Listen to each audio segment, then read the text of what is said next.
এই যে ইকরা আপু চলে গেল, আমার ছোট্ট রিজিকের জন্য খুব কষ্ট লাগতেছে, মায়া লাগতেছে।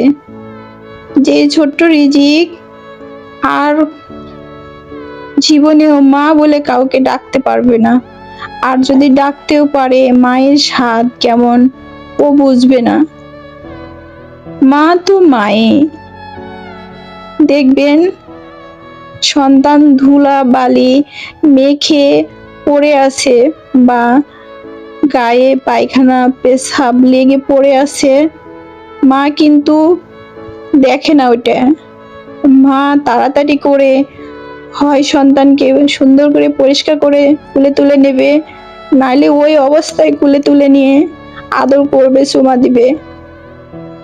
তো মায়ের মতো ওই পৃথিবীতে কেউ না, মা তো মাই।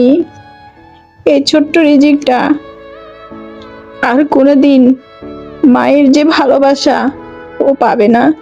মা কেমন জিনিস, আসলে আমরা মা থাকতে মায়ের কথাগুলো বুঝি না।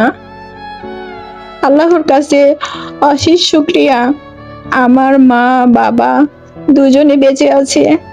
আর আল্লাহর নিয়ামত যে আমার আমার বেহেশত এখনো আমাকে সন্তান বলে বুকে টেনে নেয়, আদর করে।